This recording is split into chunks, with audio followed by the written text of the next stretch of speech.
കൂടുതൽ വാർത്തകളും വീഡിയോകളും കാണാൻ ഈ ചാനൽ സബ്സ്ക്രൈബ് ചെയ്യുക. കൂടെ ബെൽ ബട്ടൺ അമർത്തുക. Please subscribe our channel. നമസ്കാരം. എല്ലാ മാന്യ പ്രേക്ഷകർക്കും ഈ എപ്പിസോഡിലേക്ക് ഹാർദവമായ സ്വാഗതം. പല ആൾക്കാർ ഏറ്റവും കൂടുതൽ വിളിച്ചിരിക്കുന്ന സ്ത്രീകളാണ്. സ്ത്രീകൾ വിളിച്ചിട്ട് എൻ്റെ അടുക്കൽ ചോദിച്ചിരിക്കുന്നത് എന്താണെന്ന് ചോദിച്ചു കഴിഞ്ഞാൽ, ഞങ്ങൾ ഏതൊക്കെ ദിവസങ്ങളിലാണ് വ്രതം എടുക്കേണ്ടത്, എൻ്റെ നക്ഷത്രം ഇന്നതാണ്, ഞാൻ ഏത് വ്രതമാണ് എടുക്കേണ്ടത്, അതിനെക്കുറിച്ച് കുറച്ച് ഞാൻ പറഞ്ഞുതരാം.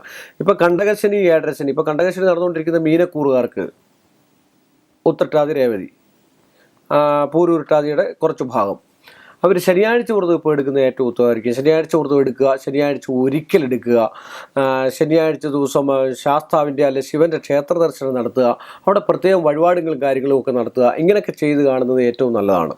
അതുപോലെ ബുധദശയുള്ളവർ ശ്രീകൃഷ്ണനെ ഭജിക്കാം, ബുധനാഴ്ച വ്രതം എടുക്കാം, ശ്രീകൃഷ്ണ ക്ഷേത്രത്തിൽ പോകാം, മഞ്ഞപ്പട്ട് സമർപ്പിക്കാം, തുളസിമാല സമർപ്പിക്കാം, പാൽപ്പായസം നടത്താം, ഇങ്ങനെയൊക്കെ ചെയ്യാം. അതുപോലെ വ്യാഴദശയുള്ളവർ 16 വർഷമാണ് വ്യാഴദശ. ആ 16 വർഷം വ്യാഴദശയുള്ളവർക്ക് വ്യാഴാഴ്ച വ്രതം എടുക്കാം. മഹാവിഷ്ണു ക്ഷേത്രത്തിലെ, ഹനുമാൻ്റെ ക്ഷേത്രത്തിലെ, അതുപോലെ ശ്രീരാമൻ്റെ ക്ഷേത്രത്തിലെ, ഇങ്ങനെയൊക്കെയുള്ള വൈഷ്ണവ സങ്കേതത്തിലൊക്കെ പോയതിനു ശേഷം അവിടെ ചെന്ന് ഒരിക്കലെടുക്കാം. അമ്പലത്തിൽ ഇരുന്ന് ഒരിക്കലെടുക്കുന്നവരുണ്ട്. ഇപ്പോൾ നമ്മൾ ഗുരുവായൂരൊക്കെ ആണെങ്കിൽ ഏകാദശി, അങ്ങനെയൊക്കെയുള്ള വ്യാഴത്തെ പ്രസാദിപ്പിക്കാൻ വേണ്ടി, മഹാവിഷ്ണുവാണ് വ്യാഴം എന്നാണ് പറയുന്നത്. കൃഷ്ണനെ പ്രസാദിപ്പിക്കാൻ ബുധനാഴ്ചയും, കൃഷ്ണനെ, ശ്രീരാമനെ ഇവരെയൊക്കെ പ്രസാദിപ്പിക്കാനായിട്ട് ബുധനാഴ്ചയാണ് ഉപയോഗിക്കുക. വ്യാഴാഴ്ച എന്ന് പറഞ്ഞാൽ വ്യാഴദശാകാലമുള്ളവർ ഏറ്റവും വ്രതം എടുത്ത് മഹാവിഷ്ണുവിന് പാൽപ്പായസം നിവേദ്യം, വെള്ള നിവേദ്യം, ഈ പിതൃപൂജ ഇതൊക്കെ കഴിച്ചു കണ്ടു കഴിഞ്ഞാൽ ആ ദോഷങ്ങൾക്കും ദുരിതങ്ങൾക്കും ഒക്കെ ഉള്ളത് ഒരു ആക്കം കുറഞ്ഞു കിട്ടും, കാഠിന്യാവസ്ഥ കുറച്ച് കുറഞ്ഞു കിട്ടാനുള്ള സാധ്യതാവസ്ഥയുണ്ട്. അതുപോലെ കേതുർദശയുള്ളവർക്ക് ഗണപതി ക്ഷേത്രത്തിൽ പോകുന്നു, ഗണപതിക്ക് കർഗമാല സമർപ്പിക്കുകയും കർഗ ഹോമം നടത്തുന്നതും, ഗണപതിയുടെ ദ്വാദശ മന്ത്രങ്ങൾ കൊണ്ട് അർച്ചന നടത്തി തരാൻ പറയണം. അത് ഏറ്റവും ഉത്തമമായിട്ടുള്ള ശത്രുത മറ്റു കാര്യങ്ങളൊക്കെ മാറിക്കിട്ടാനായിട്ട് ദ്വാദശ മന്ത്രം കൊണ്ടുള്ള അർച്ചന ഏറ്റവും നല്ലതാണ്. അതുപോലെ തന്നെ കേതുർദശ, ബുധദശ, വ്യാഴദശ, ശനിദശയുള്ളവർ, ചതയ നക്ഷത്രക്കാർക്കൊക്കെയാണ് ഇപ്പം 44 വയസ്സിനകത്തുള്ള ആൾക്കാർക്ക്, തിരുവാതിര, ചോതി, ചതയ നക്ഷത്രക്കാർക്കൊക്കെ എന്ന് പറഞ്ഞാൽ ശനിദശാകാലമാണ്. അപ്പോൾ ശനിയാഴ്ച വ്രതം എടുക്കുക, ഇന്ദ്രനീലം കല്ല് ധരിക്കുക, അത് നടുവരലിൽ ഇടുക, അത് ശനിയാഴ്ച ദിവസം നോക്കി നടുവരലിൽ ഇടുക, ശിവക്ഷേത്രത്തിൽ പൂജിക്കുക. ഇങ്ങനെയൊക്കെ ചെയ്ത് കണ്ടു കഴിഞ്ഞാൽ ശനിയുടേതായിട്ടുള്ള വിഷയങ്ങളും മറ്റു കാര്യങ്ങളൊക്കെ മാറിക്കിട്ടാൻ ഏറ്റവും ഉത്തമമായിട്ടുള്ള ഒരു സമയമാണ്.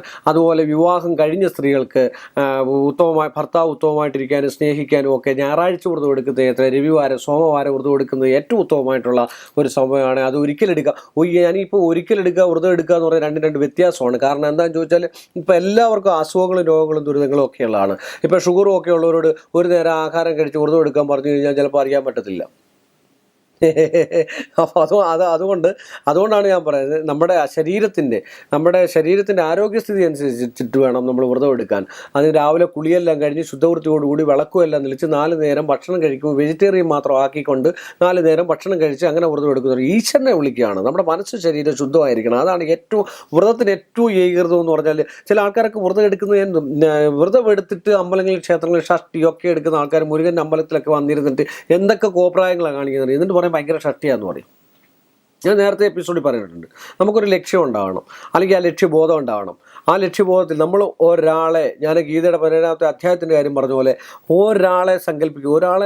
ഒരാളിപ്പോൾ ഒരു പഴഞ്ചൊല്ലുണ്ട്, എന്തോ ഒരാൾ വരുന്ന പോലെ നമുക്ക് തോന്നിക്കഴിഞ്ഞാൽ എപ്പോഴും നമുക്ക് ആ ആൾ വരുന്ന തോന്നലുണ്ടാകും എന്ന് പറഞ്ഞ പോലെ നമുക്കൊരു തോന്നലുണ്ടാകും, നന്മയിലേക്ക് പോകണം. അപ്പോൾ ആ നന്മയിലേക്ക് നമ്മൾ പോകാനായിട്ട് മാക്സിമം ശ്രമിക്കണം.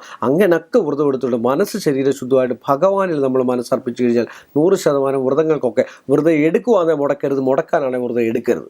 ഇത്രയും പറഞ്ഞുകൊണ്ട് എൻ്റെ ഈ ഒരു എപ്പിസോഡ് ഇവിടെ അവസാനിപ്പിക്കുന്നു. മറ്റൊരു നല്ല വിഷയവുമായിട്ട് നിങ്ങളുടെ മുമ്പിൽ എത്തുന്നതുവരെ എല്ലാ മാന്യ പ്രേക്ഷകർക്കും എൻ്റെ വിനീതമായ നമസ്കാരം, നന്ദി. കൂടുതൽ വാർത്തകളും വീഡിയോകളും കാണാൻ ഈ ചാനൽ സബ്സ്ക്രൈബ് ചെയ്യുക. കൂടെ ബെൽ ബട്ടൺ അമർത്തുക. Please subscribe our channel.